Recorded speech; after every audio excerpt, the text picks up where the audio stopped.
Hello friends, कैसे हैं आप लोग। आई होप आप लोग स्वस्थ होंगे, मस्त होंगे, अपनी अपनी लाइफ में व्यस्त होंगे।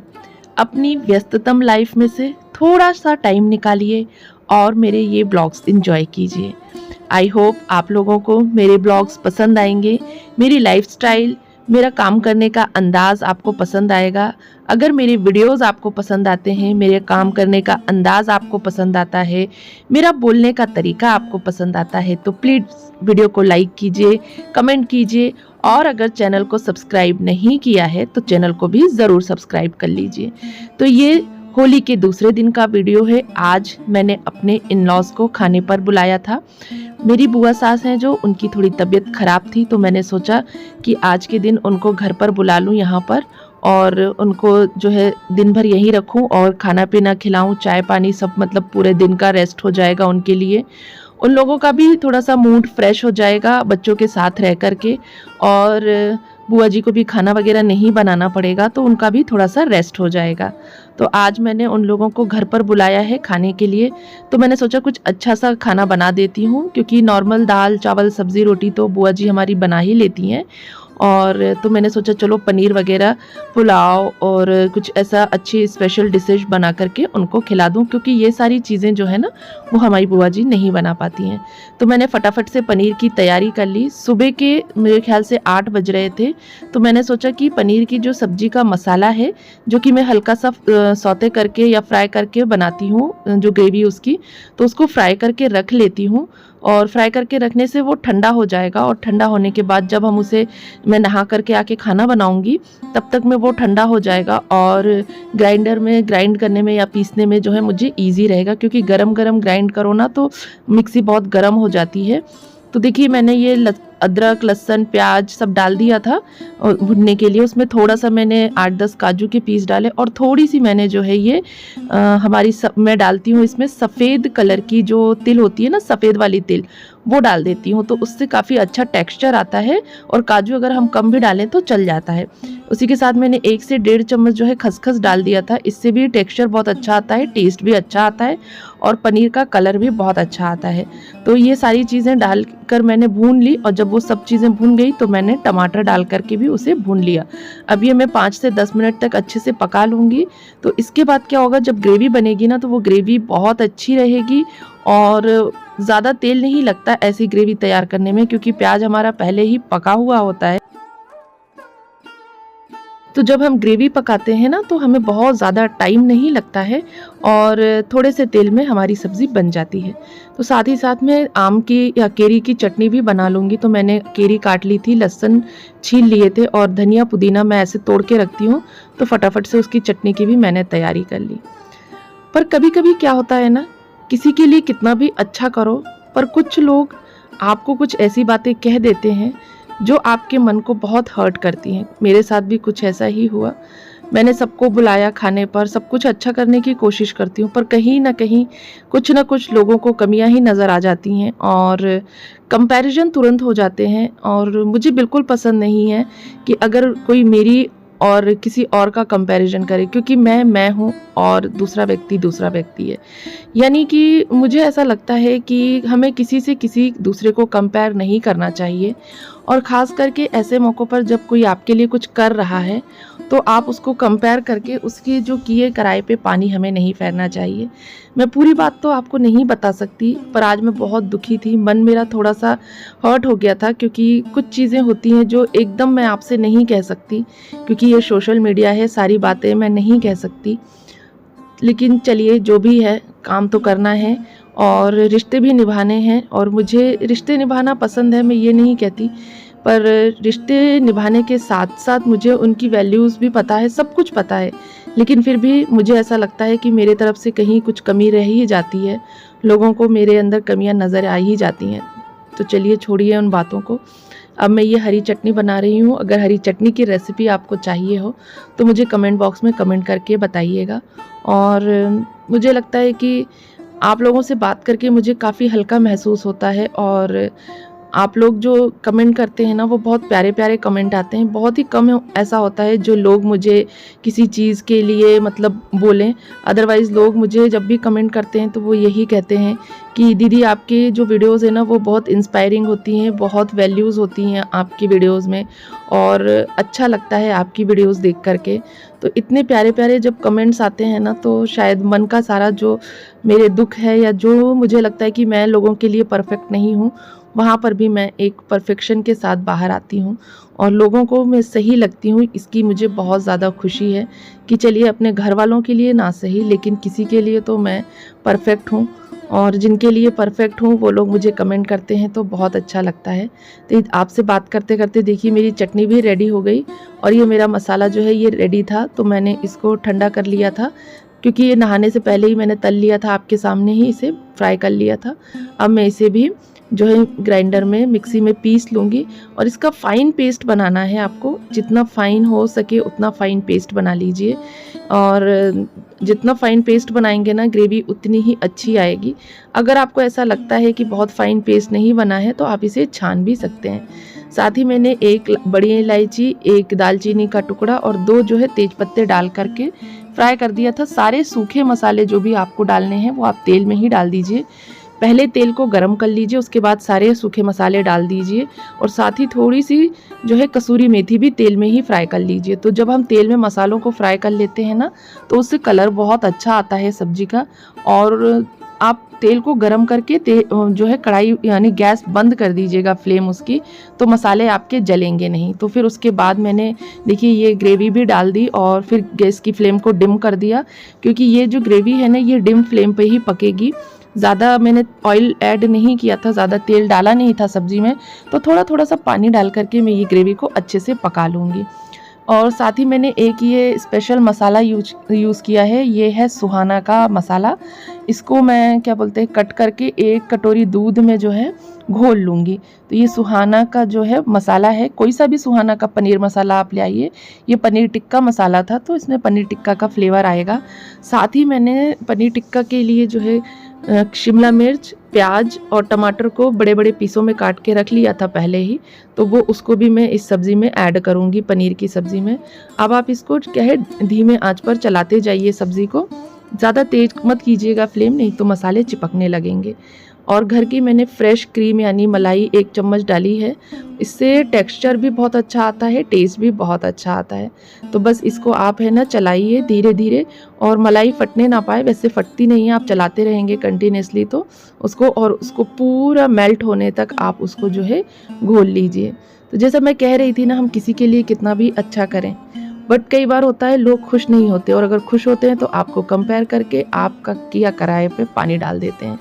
ठीक है, जैसा भी है। देखिए ये मैंने सब्जियां डाल दी इसके अंदर और पनीर भी मैंने एक साइड में रखा हुआ है, उसको भी मैं कट कर लूँगी और कट करके पनीर भी ऐड कर दूँगी। सब्जियां हम थोड़ी पहले ऐड कर देंगे क्योंकि सब्जियों को थोड़ा सा जो है टाइम लगेगा पकने में, पनीर तो जल्दी पक जाता है। तो मैंने 5 मिनट पहले ही सब्जियां डाली थी और 5 मिनट बाद मैंने देखिए ये पनीर भी डाल दिया है। आप चाहें तो पनीर को तल करके यानी फ्राई करके भी डाल सकते हैं, मैंने नहीं किया ऐसा क्योंकि ऐसे भी सब्ज़ी अच्छी लगती है, बिना फ्राई की भी अगर आप पनीर डालते हैं ना तो सब्ज़ी का टेस्ट बहुत अच्छा आता है। और देखिए रेगुलर बेसिस पे पनीर बनाना होता है और रोज़ रोज़ मतलब मेरे यहाँ तो हफ्ते में 10 दिन में एक बार बन ही जाता है पनीर। तो अब मैंने फ्राई करना छोड़ दिया है, नहीं तो पहले तो मैं मैरिनेट करके फ्राई करके बनाती थी।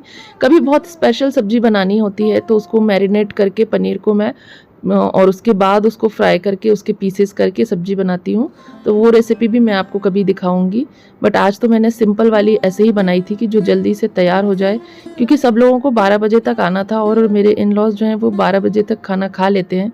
तो जल्दी जल्दी मैं खाना बनाने में लगी हुई थी कि 12 से 1 तक मेरा पूरा खाना रेडी हो जाए, यानी उनके आने से पहले रेडी हो जाए। तो देखिए सब्ज़ी मेरी हो गई थी, इसमें मैंने नमक ऐड किया और थोड़ा सा चाहे तो आप है ना शक्कर भी ऐड कर लीजिए। मैं तो पनीर की सब्ज़ी में थोड़ा सा शक्कर ऐड करती हूँ, उससे क्या होता है फ्लेवर काफ़ी इन्हेंस हो जाता है सब्ज़ी का और सब जो है सब्ज़ी बहुत टेस्टी बनती है। तो साथ ही साथ मैंने पुलाव के लिए कुकर भी चढ़ा दिया और ये मैंने गाजर, शिमला, प्याज और मटर ले ली थी और ये सारी चीज़ें मैं ना इससे पुलाव बनाऊंगी। सबसे पहले कुकर में हम 1 टेबल स्पून घी डालेंगे, घी के बाद कुछ खड़े गरम मसाले ऐड करेंगे। तो ये घी जो है ना ये मेरा जो मैंने गुलाब जामुन फ्राई किए थे उसका घी था। तो इसमें भी फ्राई ही होना है घी को, तो इसलिए मैंने वो वाला घी यूज़ कर लिया। और उसमें मैंने देखिए 4-6 दाने दाल उसके काली मिर्च के, 4-6 दाने लौंग के और थोड़ा सा जीरा, 2 जो है हरी इलायची और 1 बड़ी इलायची ऐड कर दी थी। और उसके बाद मैंने सारी कटी हुई सब्जियां ऐड कर दी। फिर उसके बाद मैं इसमें मटर ऐड कर दूंगी। इन सभी चीज़ों को हम 2 से 3 मिनट तक भून लेंगे और उसके बाद हम चावल डाल करके चावल को भी 2 से 3 मिनट तक भूनेंगे, क्योंकि चावल जितना हम सब्जियों को भूनते हैं ना पुलाव उतना ही टेस्टी बनता है। एकदम से सारी चीज़ों को मत डालिए, उनका पानी जो है थोड़ा सा सूखने दीजिए। उसके बाद थोड़ा सा उनको वो चिपकने लगती हैं चारों तरफ कुकर में, इतनी देर तक हमें भून लेना है हल्का सा कि वो ड्राई हो जाए। और फिर ये मैंने चावल ऐड कर दिया। चावल को भी आप 1 से 2 मिनट तक भून लीजिए, तो चावल भी जो है कुकर में चिपकने लगेगा, यानी वो थोड़ा सा हार्ड हो जाएगा। और उतनी देर तक आप उसे भून लीजिए। उसके बाद पानी ऐड करके 2 सीटी लगा करके आप जो है कुकर को बंद कर दीजिए। और डिपेंड करता है कि आपका चावल कितनी सीटी में पकता है। वैसे चावल एक तेज फ्लेम पर और एक डिम फ्लेम पर सीटी आने पर, यानी 2 सीटी में चावल हो जाते हैं। पुलाव के चावल मतलब पुलाव जब हम बनाते हैं तो ज़्यादा सीटी नहीं लगानी होती है, नहीं तो चावल जो है बहुत ज़्यादा गल जाते हैं और फिर टेस्ट नहीं आता है। तो देखिए इस तरीके से मैंने चावल को अच्छे से भून लिया है 2 से 3 मिनट तक। और भूनने के बाद मैं इसमें पानी ऐड कर दूंगी। पानी जो है आपका चावल कितना पुराना है, कैसा चावल है, उसके अकॉर्डिंग आप उसमें ऐड कीजिए। और भूनने के बाद थोड़ा सा घी और मैंने ऐड कर दिया है, क्योंकि घी के होने से क्या होता है ना कि चावल जो है खिले खिले बनते हैं। मैंने इसमें नींबू ऐड नहीं किया था क्योंकि मेरे घर पर नींबू नहीं था। अगर आपके पास नींबू है तो आप आधा नींबू भी निचोड़ दीजिए, उसका रस डाल दीजिए, तो इससे होगा ये कि आपका जो चावल है वो बहुत खिला खिला बनेगा। नमक भी आप अपने टेस्ट के अकॉर्डिंग डाल दीजिए। पानी आप अपने चावल के अकॉर्डिंग डालिए कि आपका चावल कितना पानी सक करता है, कितना सोखता है और कितने में वो गीला नहीं होगा, क्योंकि हर चावल का जो है ना पानी का मेजरमेंट अलग अलग होता है।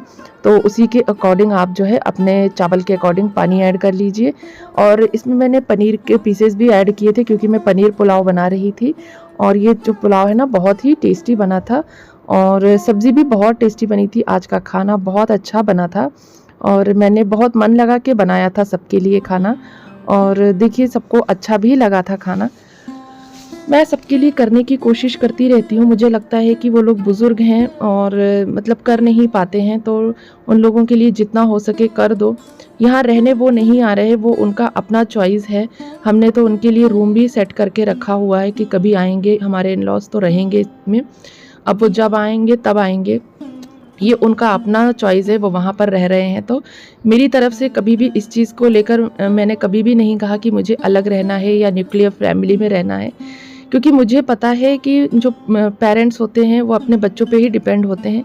आज नहीं तो कल हम भी अपने बच्चों पे ही डिपेंड होने वाले हैं।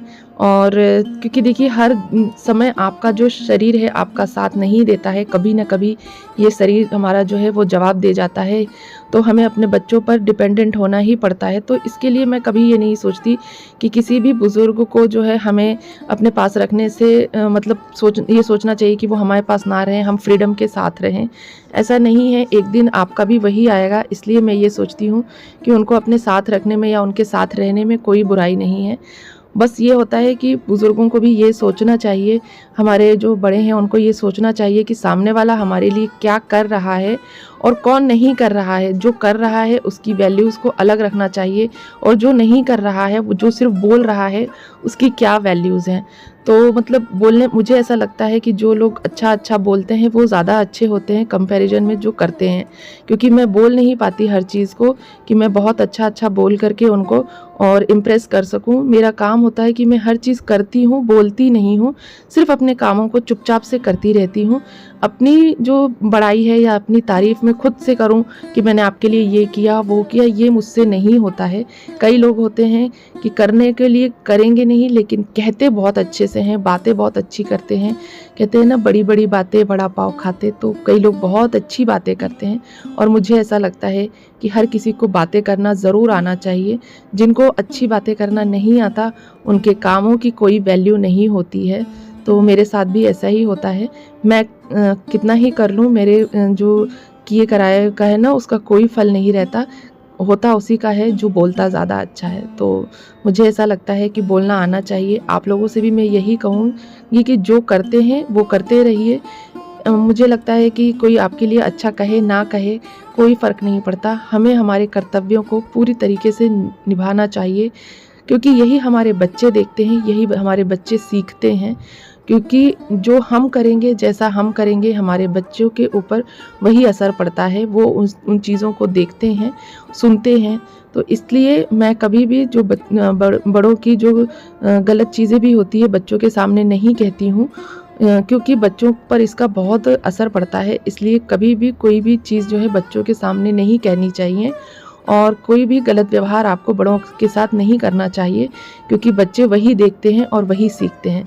तो मैं किसी के लिए क्या करूँगी, मैं तो अपने बच्चों के लिए ही सब कुछ कर रही हूँ। यही सोचती हूँ कि आज मैं अपने मतलब बड़ों का सम्मान करती हूँ, तो कल को मेरे बच्चे भी सब बड़ों का सम्मान करेंगे, किसी के साथ कोई गलत व्यवहार नहीं करेंगे।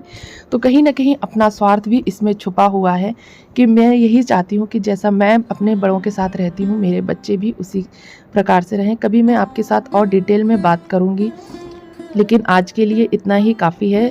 हम मिलते हैं अगले वीडियो में। आई होप आपको आज का ये वीडियो पसंद आया होगा, आपको आज का ये ब्लॉग पसंद आया होगा। अगर आपको आज का ये ब्लॉग पसंद आया हो, मेरी रेसिपीज़ पसंद आई हो, तो प्लीज़ वीडियो को लाइक कीजिए, कमेंट कीजिए।